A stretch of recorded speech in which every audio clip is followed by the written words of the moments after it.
El ordenador de los dioses. Stephen King. Audiocuento editado por Juan Pablo Flores Montaño. Para Audioteca de Medianoche.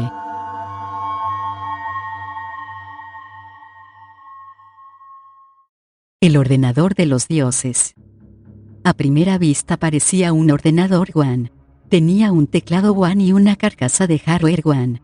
Solamente cuando Richard Hagstrom lo miró por segunda vez vio que la carcasa del monitor había sido abierta, y no con cuidado. El trabajo parecía hecho con una sierra casera, para encajar en él una pantalla IBE grande M ligeramente más gruesa. Los disquetes de ese extraño bastardo no eran nada flexibles, sino tan duros como los disparos que Richard había oído de niño. «Por el amor de Dios, ¿qué es esto?», preguntó Lina, cuando él y el señor Nordhoff lo trasladaron penosamente hasta su despacho. Nordhoff había sido vecino de la familia del hermano de Richard Hagstrom, Roger, Belinda y su hijo Jonathan. «Una cosa que construyó John», explicó Richard. «El señor Nordhoff dice que quería que yo lo tuviera. Parece un ordenador». «Eso es», dijo Nordhoff. Tenía más de 60 años y respiraba con dificultad. «Eso mismo fue lo que dijo que era, pobrecillo». «¿Cree que podríamos descansar un momento, señor Hagstrom? Estoy sin aliento». «No faltaba más», respondió Richard y llamó a su hijo, Seth, que estaba rasgueando acordes disonantes en su guitarra Fender en la habitación que Richard había destinado como sala de estar pero que se había transformado en sala de ensayo de su hijo. «Seth», gritó, «ven a echarnos una mano». Abajo, Seth siguió arrancando acordes a su Fender. Richard miró a Nordhoff y se encogió de hombros, incapaz de disimular su bochorno. Nordhoff hizo lo mismo, como si quisiera decirle, ¿quién puede esperar nada bueno de los chicos hoy en día? Punto. Excepto que ambos sabían que John, el hijo de su hermano loco, había sido estupendo. «Ha sido usted muy amable ayudándome con esto», dijo Richard. «¿Qué otra cosa puede hacer un viejo con el tiempo que le sobra? Y creo que es lo menos que puedo hacer por John. Venía a cortarme el césped, gratis, ¿sabe? Quería pagarle, pero el muchacho no lo aceptó nunca. Era un gran chico». Nordhoff seguía ahogándose. «¿Podría darme un vaso de agua, señor Hagstrom?» «Claro». Fue a buscarlo él mismo al ver que su mujer no se movía de la cocina donde estaba leyendo una novela barata y comiendo galletas. «Seth», volvió a llamar. «Sube y ayúdanos, ¿quieres?» Pero Seth siguió tocando sus acordes amortiguados y desagradables en su Fender, por la que Richard aún estaba pagando cuotas. Invitó a Nordhoff a que se quedara a cenar, pero él se excusó cortésmente. Richard lo aceptó, de nuevo abochornado pero disimulándolo mejor esta vez. «¿Qué hace un tipo estupendo como tú con una familia como esta?» «¿Cómo?», le preguntó un día su amigo Bernie Epstein, y Richard solo pudo menear la cabeza, sintiendo el mismo embarazo que sentía ahora. Era un buen tipo, y ya ven, esto era lo que le había tocado. Una mujer gorda y aburrida que se sentía estafada por no tener lo mejor de la vida, que sentía que había apostado por un caballo perdedor, pero era incapaz de atreverse a decirlo, y un hijo de 15 años taciturno que estudiaba lo menos posible en el mismo instituto donde Richard enseñaba, un hijo que tocaba horripilantes acordes en la guitarra, mañana, tarde y noche, sobre todo por la noche, y que parecía pensar que aquello le bastaría para salir adelante. «Bueno, ¿y qué me dice de una cerveza?», preguntó Richard. Se resistía a dejar marchar a Nordhoff, quería oír más sobre John. «Una cerveza no me haría daño», dijo Nordhoff, y Richard se lo agradeció. «Magnífico». Y fue a buscar un par de boots. Su despacho estaba en un pequeño pabellón, que más parecía un cobertizo, separado de la casa y, lo mismo que la sala de estar, se lo había arreglado él mismo. Pero, al contrario de la sala de estar, este era un lugar que consideraba propio, un lugar donde podía aislarse de la desconocida con la que se había casado y del extraño que había concebido.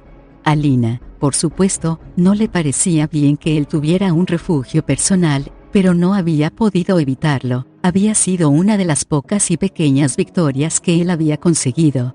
Suponía que, en cierto modo, ella sí había apostado por un perdedor. Cuando se casaron, 16 años atrás, ambos creían que él escribiría novelas maravillosas y lucrativas y que no tardarían en circular en sendos Mercedes-Benz. Pero la única novela que publicó no había sido lucrativa y los críticos no tardaron en decir que tampoco era muy buena. Lina había visto las cosas desde el mismo punto de vista que los críticos y esto había sido el principio de su distanciamiento. Así que las clases en el instituto, que ambos habían creído que no serían más que la antesala de la fama, la gloria y la riqueza, eran su principal fuente de ingresos desde hacía 15 años. Una interminable antesala, se decía a veces. Pero jamás había abandonado su sueño. Escribía cuentos y algún que otro artículo. Era miembro, bien considerado, de la Asociación de Autores.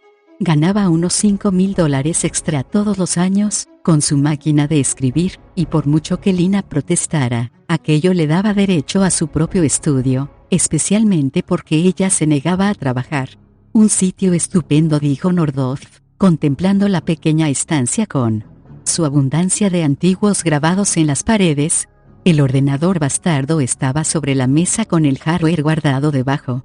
La vieja Olivetti dieléctrica de Richard había sido colocada, de momento, encima de uno de los ficheros. «Es lo que necesito», contestó Richard. Con la cabeza señaló el ordenador. «¿Cree que esto va a funcionar?» John solo tenía 14 años. «Es un poco raro, ¿verdad?» «Ya lo creo», asintió Richard. «No conoce ni la mitad», rió Nordhoff. Eché una mirada por detrás. Algunos de los cables llevan impreso IBE grande M, y algunos radio SAC. Ahí dentro hay gran parte de un teléfono Western Electric. Y, créalo o no, hay un pequeño motor procedente de un Erector set. Sorbió la cerveza y dijo, reminiscente, 15. Acababa de cumplir 15 años. Un par de días antes del accidente. Pasado unos segundos repitió, mirando la botella de cerveza. 15, pero lo dijo en voz baja. «¿Erector set?», preguntó Richard, mirando al viejo. «Eso es. Erector set fabrica un pequeño modelo eléctrico. John tenía uno desde que era, desde los 6 años. Se lo regalé un año por Navidad. Ya entonces le volvían loco las cosas mecánicas. Cualquier aparatito le encantaba, así que imagine lo que fue para él aquella caja de pequeños motores Erector set. Le debió de encantar. Lo guardo por más de 10 años. Pocos niños lo hacen, señor Ekstrom». «Es verdad», asintió Richard pensando en las muchas cajas de juguetes de CES que había tirado en aquellos años. Juguetes rotos, olvidados, destrozados por el placer de destrozar. Miró el ordenador. «Entonces seguro que no funciona». «No lo diga hasta que lo haya probado», advirtió Nordhoff. El muchacho era una especie de genio de la electrónica. «Creo que está exagerando. Sé que era hábil con la mecánica, y que ganó el premio de la Feria Estatal de la Ciencia, cuando estaba en 6º curso, compitiendo con muchachos mucho mayores que él, algunos de ellos del instituto. Por lo menos eso fue lo que dijo su madre. Es cierto. Todos estuvimos muy orgullosos de él. Pero no era exactamente verdad. Richard se había sentido orgulloso, y la madre de John también. Al padre del muchacho le importaba un bledo. Pero una cosa son los proyectos de la Feria de la Ciencia y otra construir tu propio ordenador personal. Se encogió de hombros. Nordhoff dejó su cerveza. Allá por los 50, un chico fabricó un propulsor atómico con 2 latas de sopa y un equipo eléctrico por valor de $5. John me lo contó. También me dijo que había un chico en alguna ciudad rural de Nuevo México que descubrió los taquiones, partículas negativas que por lo visto pueden viajar hacia atrás en el tiempo, en 1954. Y un niño de Waterbury, Connecticut, de 11 años, fabricó una bomba con el plástico que arrancó de las cartas de una baraja. Con ella voló una caseta de perro. Los chicos a veces son raros. Sobre todo los genios. Le sorprendería. A lo mejor. Puede que me sorprenda. En todo caso, era un muchacho estupendo. Usted le quería, ¿verdad? Sí, le quería mucho, señor Ekstrom, reconoció Nordhoff. Era realmente estupendo. Y Richard pensó en lo extraño que era aquello. Su hermano, que había sido un verdadero desastre desde la niñez, había encontrado una mujer magnífica y un hijo inteligente. Él, en cambio, que siempre había tratado de ser amable y bueno, lo que podía significar bueno en este mundo de locos, se había casado con Lina, una mujer reservada y desastrada, y con ella había tenido a Cés. Mirando ahora el rostro honrado, franco y cansado de Nordhoff, se preguntó cómo había podido ocurrir y cuánto había sido por su culpa, como resultado natural de su propia y callada debilidad. Sí, dijo Richard, realmente lo era. No me sorprendería que esto funcionara, comentó Nordhoff. No me sorprendería nada. Después de que Nordhoff se marchó, Richard Hagstrom enchufó el ordenador y lo puso en marcha. Oyó un zumbido, y esperó a que las letras B grande M aparecieran en la pantalla. No aparecieron. En cambio, misteriosamente, como una voz de ultratumba, de la oscuridad surgieron unas palabras: fantasmas verdes. «Feliz cumpleaños», dijo Richard. «John, vaya», murmuró Richard, atónito. El accidente que había matado a su hermano, su esposa y su hijo había ocurrido 2 semanas antes. Regresaban de una excursión, y Roger estaba borracho. Estar borracho era algo perfectamente normal en la vida de Roger Hagstrom. Pero esa vez la suerte le había vuelto la espalda y había conducido su destartalado y viejo coche hasta el borde de un precipicio. Se estrelló y ardió. John tenía 14 años, no, 15, pensó Richard. 15 recién cumplidos, 2 días antes del accidente, dijo el viejo. 3 años más y se hubiera liberado de aquel pedazo de oso estúpido. Su cumpleaños, y el mío poco después. Dentro de una semana. El ordenador había sido el regalo de cumpleaños de John. Esto empeoraba la cosa. Richard no sabía bien por qué, o cómo, pero así era. Alargó la mano para apagar la pantalla, pero la retiró al momento. Un chico fabricó un propulsor atómico con 2 latas de sopa y un equipo eléctrico por valor de $5. Sí, claro, pensó, y las cloacas de la ciudad de Nueva York están llenas de cocodrilos y el ejército guarda el cuerpo congelado de un extraterrestre en alguna parte de Nebraska. Cuéntame algo más. Tonterías. Pero quizá es que haya algo de lo que no quiero enterarme. Se levantó, pasó detrás y miró la trasera del monitor a través de las rendijas. Sí, tal como había dicho Nordhoff. Cables marcados Radio SACMA de IN Taiwán. Cables marcados Western Electric y Vestrex y Erector Set, y vio algo más también, algo que se le había escapado a Nordhoff, o que no había querido mencionar. Había un transformador de tren en miniatura Lionel, envuelto en alambres como la novia de Frankenstein. Vaya, repitió riendo, pero al borde de las lágrimas. Por Dios, Johnny, ¿qué creías que estabas haciendo? Pero también conocía esta respuesta. Había soñado y hablado de que llevaba años deseando poseer un ordenador, y cuando la risa de Lina se hizo demasiado sarcástica para poder soportarla, lo había comentado con John. Podría escribir más deprisa, repasar y corregir más deprisa, y producir más, recordó haberle dicho a John el pasado verano. El muchacho le había mirado gravemente, con sus ojos, azul claro, inteligentes, pero siempre cautelosos, agrandados por los cristales de sus gafas. Sería estupendo, realmente estupendo. ¿Y por qué no te compras uno, tío Rich? No los regalan precisamente, contestó Richard sonriendo. El modelo Radio SAC cuesta cerca de $3,000. De ahí puedes ir subiendo hasta llegar a los $18,000. Bueno, a lo mejor te fabrico uno algún día, dijo John. A lo mejor, contestó Richard dándole una palmada en la espalda. Y hasta que llegó Nordhoff, no volvió a pensar en aquello. Cables de la tienda para aficionados a los modelos eléctricos. Un transformador de tren Lionel. Vaya por Dios. Volvió a la parte delantera dispuesto a apagarlo, como si intentar escribir algo y fracasar equivaliera a mancillar lo que su frágil y delicado, predestinado, sobrino había dispuesto. Por el contrario, apretó la tecla Execute. Un estremecimiento recorrió su espinazo al hacerlo. Execute era una extraña palabra de que servirse.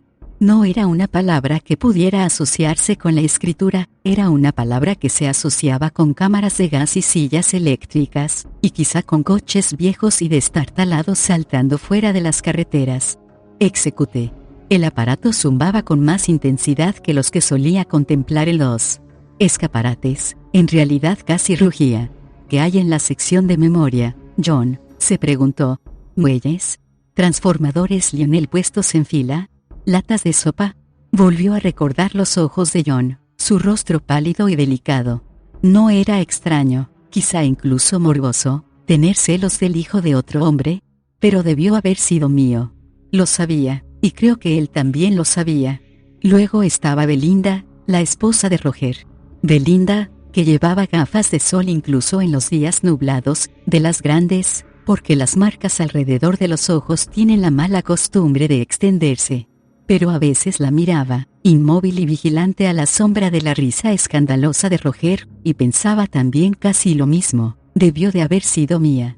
Era un pensamiento espantoso, porque ambos hermanos habían conocido a Belinda en el instituto y ambos habían salido con ella. Él y Roger se llevaban 2 años de diferencia y Belinda encajaba perfectamente entre los dos, 1 año mayor que Richard y 1 año más joven que Roger. Richard había sido el primero en salir con la muchacha que con el tiempo iba a ser madre de John. Luego se había interpuesto Roger, que era mayor que ella y más fuerte, y que siempre conseguía lo que quería.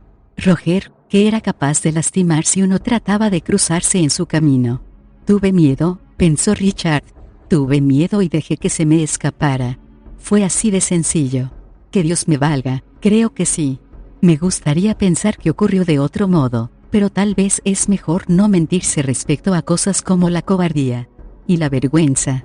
¿Y si aquello era verdad? Si Lina y Cés hubieran debido pertenecer al calavera de su hermano, y si Belinda y John hubieran debido ser suyos, ¿qué probaba eso? Y como una persona bien pensante podía entretenerse con semejantes absurdos, semejantes locuras. ¿Debía reírse? ¿Gritar? ¿Pegarse un tiro por su cobardía? No me sorprendería que esto funcionara. No me sorprendería nada. Executé.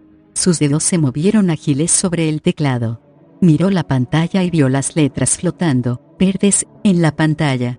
Mi hermano era un borracho indecente. Flotaban allí, delante de él, y Richard recordó de pronto un juguete que había tenido de pequeño. Se llamaba 8 bolas mágicas. Se le formulaba una pregunta que podía contestarse con sí o con no, y entonces se hacía funcionar el aparato para ver lo que tenía que decir sobre la pregunta. Sus respuestas eran un mecanismo, pero en cierto modo atractivamente misterioso. Decían cosas como, es casi seguro, yo no pensaría en ello, y vuelve a preguntarlo. Roger le envidiaba el juguete y por fin, un día, después de obligar a Richard a que se lo diese, Roger lo había arrojado contra la acera, haciéndolo añicos. Luego se había reído. Ahora, sentado allí, escuchando el extraño ruido del aparato que John había construido, Richard recordó cómo se había desplomado en la acera, llorando, incapaz de creer que su hermano hubiera podido hacerle aquello. Niño llorón, mirad al niño llorón, se había burlado Roger. No era otra cosa que un juguete de mierda, Richie. Fíjate, no había más que un montón de letras y mucha agua. Voy a contarlo. Había chillado Richard con todas sus fuerzas. Le dolía la cabeza y tenía la nariz congestionada por las lágrimas. Contaré lo que has hecho, Roger. Se lo contaré a mamá. Si lo haces te romperé el brazo, le amenazó Roger, y en su sonrisa glacial Richard vio que lo decía en serio. No lo contó. Mi hermano era un borracho indecente. Bueno, montado misteriosamente o no, las palabras quedaban escritas en la pantalla.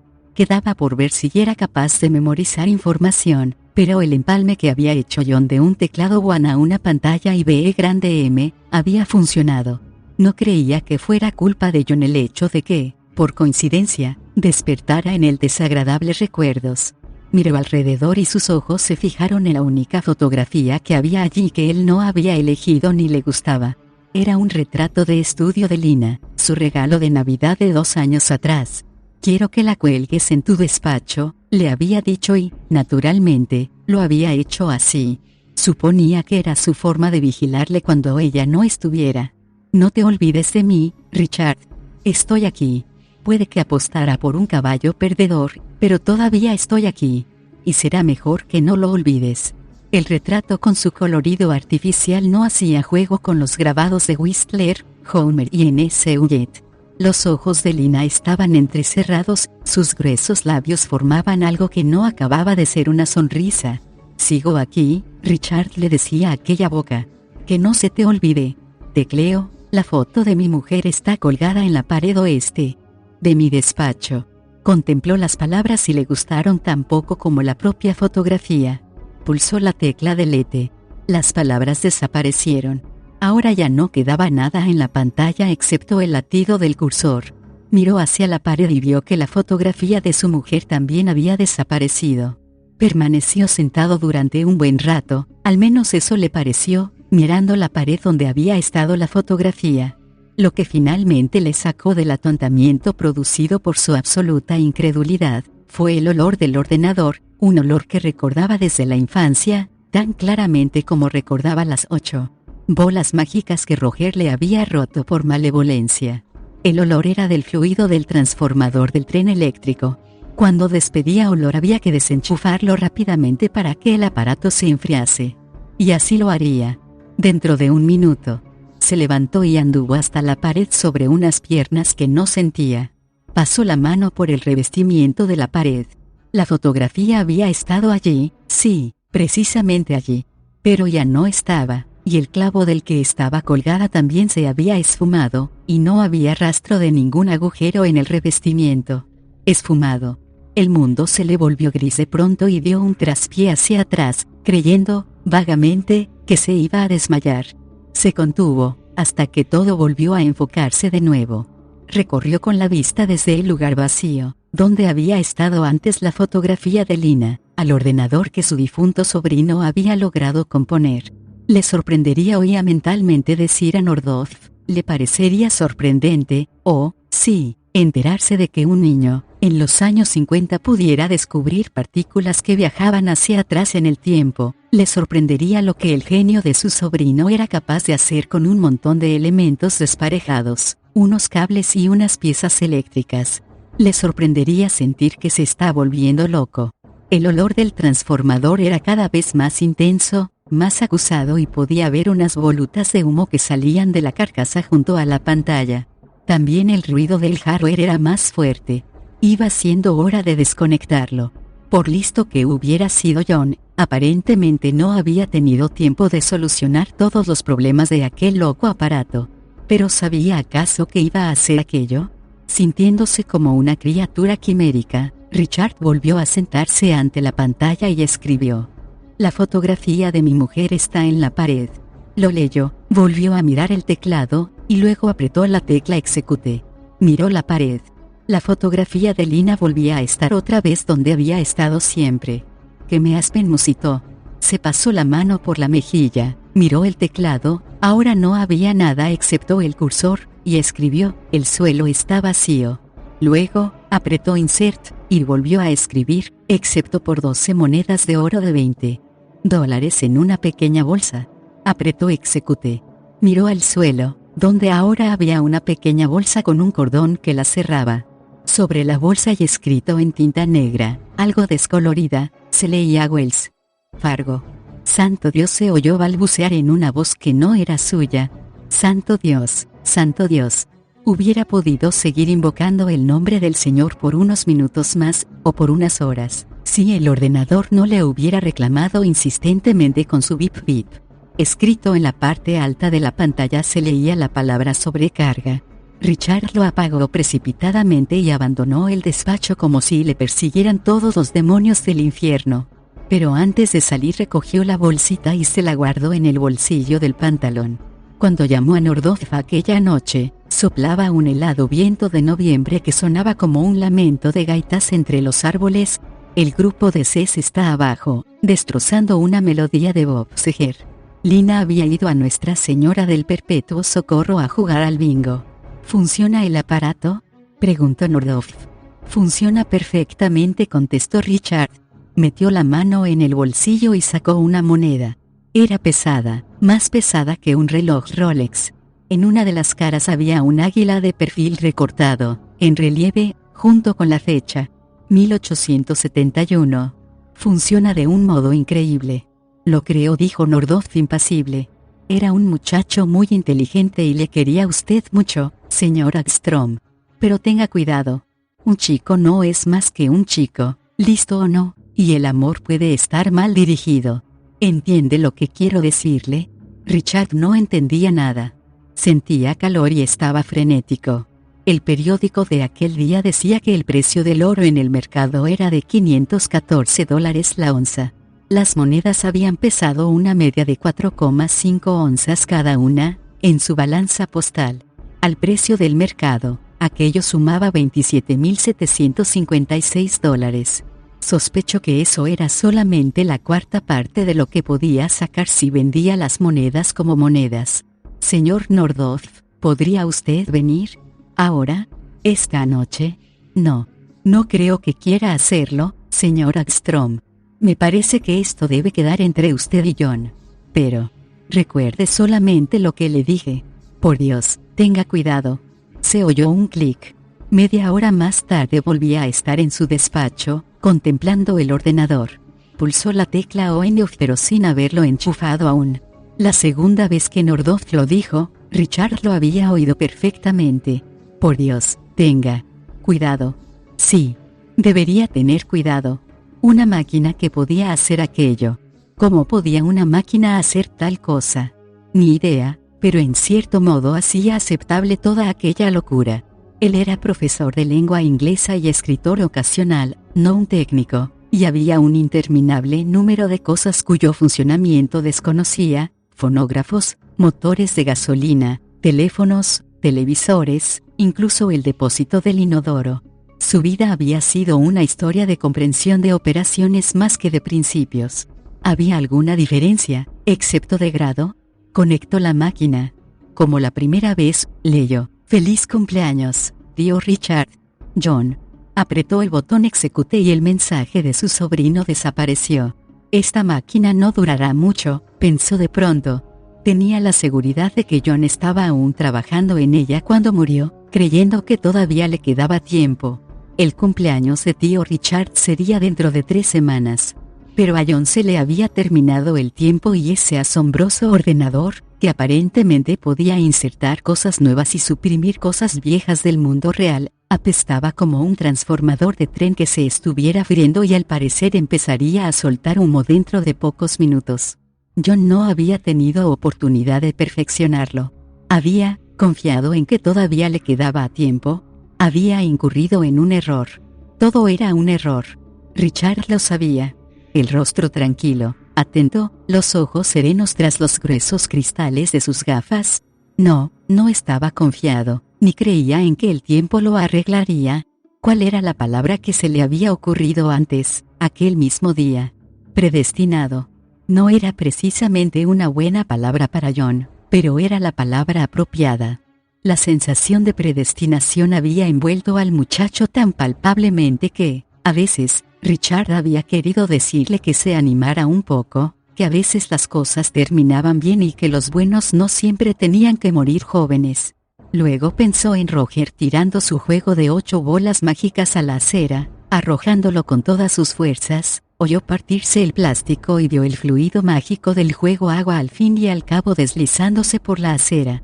Y esta imagen se mezcló con una imagen del viejo cacharro de Roger con la leyenda Hagstrom repartos al por mayor en los costados, saltando por encima de un polvoriento acantilado, en pleno campo, estrellándose frontalmente contra él. Vio, aunque no quería verlo, el rostro de la mujer de su hermano desintegrándose en sangre y huesos. Vio a John ardiendo entre los restos, gritando, carbonizándose. Ni confianza ni esperanza. Siempre había dado la impresión de que el tiempo se le escapaba, y al final había resultado que tenía razón. ¿Qué significa eso?, murmuró Richard mirando la pantalla vacía. Como hubiera contestado el juego de las bolas mágicas. ¿Vuelve a preguntar? ¿Difícil y confuso? O quizás ciertamente así.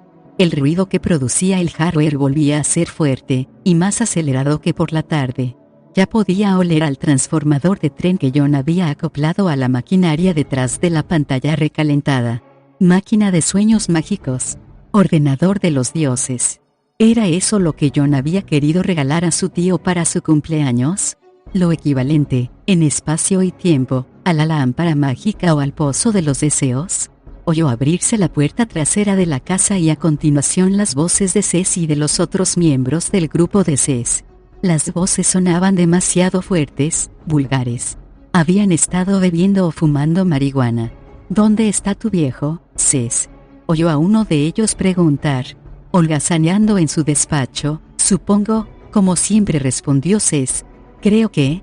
Pero entonces volvió a levantarse el viento, borrando el final de la frase, pero no sus risotadas. Richard les estuvo escuchando, sentado, con la cabeza inclinada a un lado, hasta que de pronto escribió. Mi hijo es Cés Roger Hagstrom. Su dedo se posó sobre el botón de Lete. ¿Qué estás haciendo? Le chilló la mente. ¿Lo haces en serio? ¿Te propones asesinar a tu propio hijo? Algo estará haciendo ahí dentro, dijo otro. Es un pobre imbécil, observó Cés. Pregúntaselo a mi madre algún día. Te lo contará. Nunca. No voy a asesinarle. Voy a borrarle. Su dedo apretó el botón. Echó nada excepto. Las palabras mi hijo es Cés Roger Hagstrom desaparecieron de la pantalla. Fuera, también desaparecieron las palabras de Cés. Ahora no se oía otra cosa que el frío viento de noviembre, soplando negros presagios de invierno. Richard apagó el ordenador y salió fuera. El camino de entrada estaba vacío.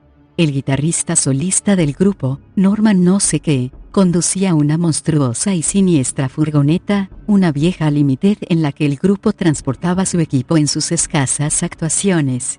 No estaba aparcada en el camino. Quizá estaba en alguna otra parte, resoplando por alguna carretera, o en el aparcamiento de alguna hamburguesería, y Norman también estaba en alguna parte, lo mismo que Davey, el bajista, cuyos ojos parecían vacíos y que llevaba un imperdible colgado del lóbulo de una oreja, lo mismo que el batería, que no tenía dientes delanteros. Estarían en alguna parte, pero no aquí, porque Cés no estaba. Cés nunca había estado aquí. Cés había sido borrado. No tengo hijo, masculló Richard. ¿Cuántas veces había leído esa melodramática frase en novelas malas? ¿100? ¿200? Nunca le había sonado a cierta. Pero ahora lo era. Ahora era verdad. Oh, sí. El viento siguió soplando y Richard sintió de pronto un terrible espasmo en el estómago que le hizo doblarse, jadeando. El viento amainó. Cuando el espasmo cedió, Richard caminó hacia la casa. En lo primero que se fijó fue en que las viejas playeras de Cés tenía 4 pares y se negaba a deshacerse de ninguno, habían desaparecido del vestíbulo. Se acercó al pasamano de la escalera y pasó el pulgar por el mismo. A los 10 años, bastante mayorcito para darse cuenta, pero aún así Lina se había opuesto a que Richard le pusiera la mano encima. Cés había grabado sus iniciales profundamente en la madera del pasamano, una madera que Richard había pulido laboriosamente durante casi todo un verano. La había lijado y empastado y barnizado, pero el fantasma de aquellas iniciales persistió. Ahora habían desaparecido. Arriba, la habitación de Cés estaba limpia y ordenada, no caótica y carente de personalidad. Podía haber habido un letrero en la puerta, que dijera: habitación de invitados. Abajo, y ahí fue donde Richard se entretuvo más, los cables habían desaparecido, los amplificadores y micrófonos habían desaparecido, las piezas de la grabadora que Cés iba siempre a componer habían desaparecido, carecía de la concentración y de las manitas de John. En cambio, la estancia resumaba el profundo sello, no especialmente agradable, de la personalidad de Lina: muebles pesados, recargados, tapices de terciopelo de tema aburrido. Uno de ellos representaba la última cena en que Cristo se parecía a Wayne Newton, otro mostraba unos ciervos a la puesta del sol en un cielo de Alaska, una alfombra de un color tan vivo como la sangre. Ya no quedaba la menor huella de que un muchacho llamado Cés Hagstrom hubiera ocupado esa habitación, o cualquiera de las otras de la vivienda.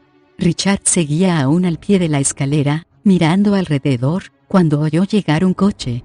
Lina, pensó y sintió una casi trepidante oleada de culpabilidad. Es Lina de regreso del bingo, ¿y qué va a decir cuando vea que Cés ha desaparecido? ¿Qué? Asesino, se imaginó oírla gritar. Has asesinado a mi niño. Pero él no había asesinado a Cés. Le borré, murmuró, y subió a la cocina a recibirla. Lina estaba más gorda. Había enviado al bingo a una mujer que pesaba unos 90 kilos. La mujer que regresaba pesaba por lo menos 150, o más. Había tenido que ladearse un poco para entrar por la puerta trasera.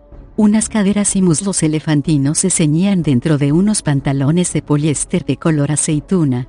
Su tez, cetrina 3 horas antes, parecía ahora enfermiza y pálida. Aunque no era médico, Richard creyó descubrir en aquella piel los síntomas de una enfermedad de hígado o una incipiente dolencia cardíaca. Sus ojos de pesados párpados contemplaron a Richard con una curiosa fijeza despectiva. Llevaba un pavo congelado, enorme, en una de sus regordetas manos. ¿Qué estás mirando, Richard?, le preguntó. A ti, Lina, te miro a ti, pensó. Porque así es como te has vuelto en un mundo en el que no hemos tenido hijos. Así es como te has vuelto en un mundo en el que no hay objeto para tu amor, por venenoso que pueda ser tu amor. Así es como apareces, Lina, en un mundo en el que todo entra y nada sale. Tú, Lina. Eso es lo que estoy mirando. A ti. Eso, Lina consiguió decir por fin, es uno de los pavos más grandes que he visto en mi vida. Bien, pues no te quedes ahí mirándolo, idiota. Ayúdame. Cogió el pavo y lo depositó sobre la encimera de la cocina notando su desagradable frío. Sonó como el de un bloque de madera. Allí no, gritó ella y le indicó la despensa. Mételo en el congelador. Lo siento, murmuró, nunca habían tenido un congelador. Nunca en el mundo donde había habido un CES. Llevó el pavo a la despensa, donde había un enorme congelador a mano brillando a la luz de los fluorescentes como un blanco y helado ataúd. Lo metió dentro junto con otros cuerpos conservados, de aves y demás animales, y volvió a la cocina. Lina había sacado el bote de las galletas de crema de cacahuete y se las estaba comiendo una tras otra. Era el bingo de Acción de Gracias, explicó. Lo tuvimos esta semana en lugar de la próxima porque el padre Phillips tiene que ingresar en el hospital para que le extraigan una piedra de la vejiga. Yo gané el gordo. Sonrió. Un hilo de chocolate y crema de cacahuete le resbalaba por la barbilla. Lina, ¿has lamentado alguna vez que no tuviéramos hijos? Ella lo miró como si se hubiera vuelto loco. Por el amor de Dios, ¿para qué iba yo a querer hijos en mi casa?, repuso. Apartó el bote de las galletas, reducido a la mitad, y volvió a guardarlo en el armario. Me voy a la cama. Bien, ¿eso vas a volver a suspirar un rato más sobre tu máquina de escribir? Iré un rato más, creo, contestó. Su voz sonó sorprendentemente firme. No tardaré. ¿Funciona ese aparato? ¿Qué? De pronto la entendió y sintió otra punzada de culpa. Conocía la existencia del ordenador, claro. La desaparición de CES no había afectado para nada la existencia de Roger, y el conocimiento de la familia de Roger había persistido. Oh, no. Está estropeado. Asintió con la cabeza, satisfecha. Ese sobrino tuyo, siempre con la cabeza en las nubes. Igual que tú, Richard. Si no fueras tan corto, me pregunto si la metiste donde no tenías que haberla metido, hace 15 años. Lanzó una risotada vulgar, sorprendentemente fuerte, la risotada de una mujer cínica y repulsiva. Por un momento, él estuvo en un tris de abalanzarse sobre ella. Luego, sintió que una sonrisa asomaba a sus labios, una sonrisa tan delgada y fría como el congelador que había reemplazado a CES en esta nueva vida. No tardaré, le dijo. Solo quiero anotar unas cosas. ¿Por qué no escribes un cuento que gane el premio Nobel, o algo así? Se burló con indiferencia. Las tablas del suelo crujieron cuando inició su pesado camino hacia la escalera. Todavía debemos la factura del óptico por mis gafas de leer y llevamos un pago de retraso del Betamax. ¿Por qué no ganas más dinero de una jodida vez? Pues no lo sé, Lina. Pero tengo grandes ideas esta noche. De verdad. Se volvió a mirarle, como si fuera a decirle algo sarcástico, algo sobre que ninguna de sus grandes ideas les había sacado de apuros, pero que, en todo caso, se había quedado con él, pero desistió.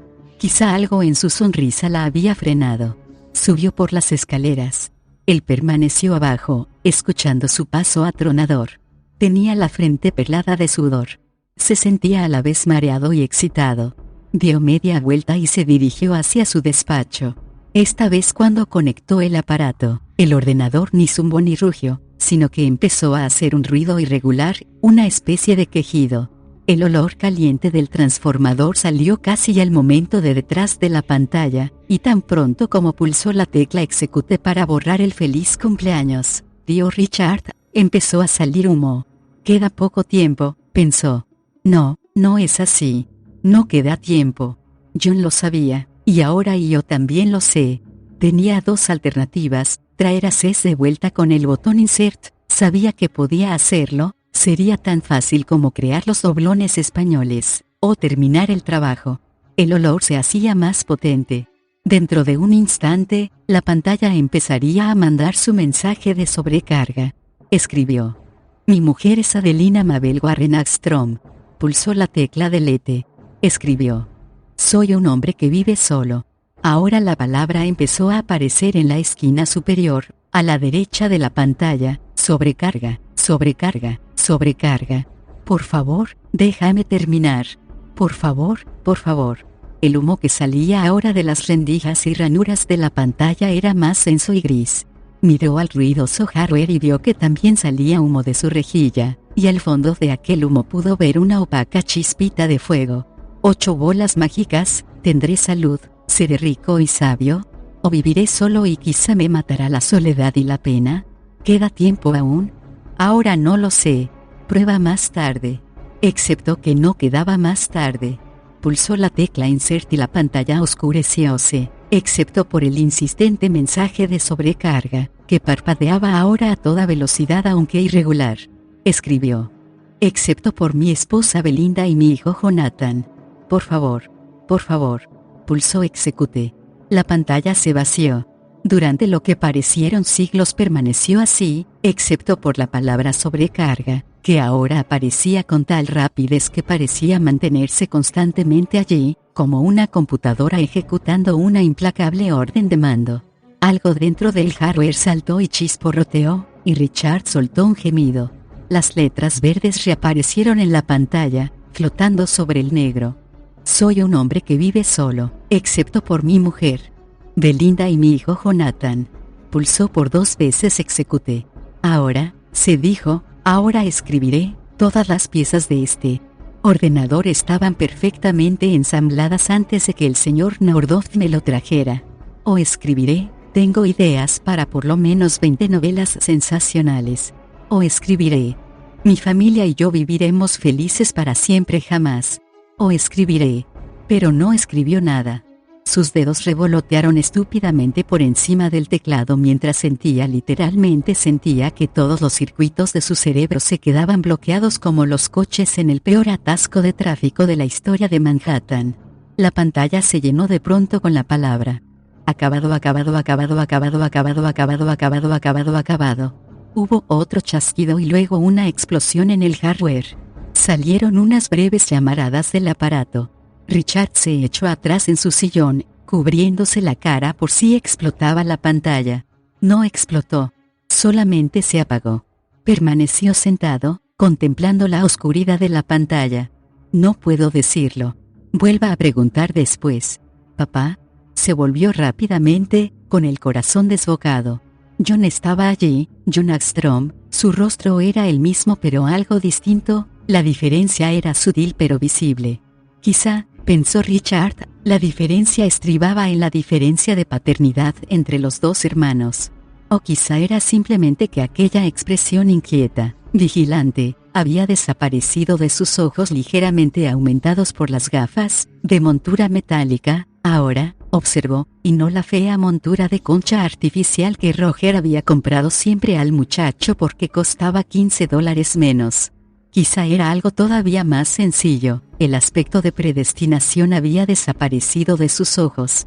«John», dijo con voz ronca, preguntándose si en realidad había querido decir algo más que eso. ¿Era así? Parecía ridículo, pero se figuraba que sí. Suponía que la gente siempre quería más. «John, eres tú, ¿verdad? ¿Quién iba a ser sino?». Señaló con la cabeza al ordenador. «No te lastimaste cuando este cacharro se fue al cielo de los datos, ¿verdad?».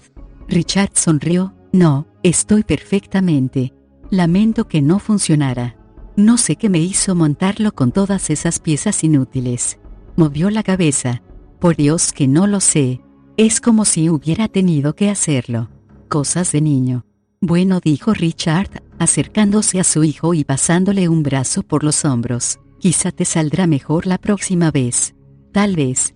O a lo mejor pruebo con otra cosa. Puede que sea mejor. Mamá dice que tiene cacao para ti, si te apetece. Ya lo creo.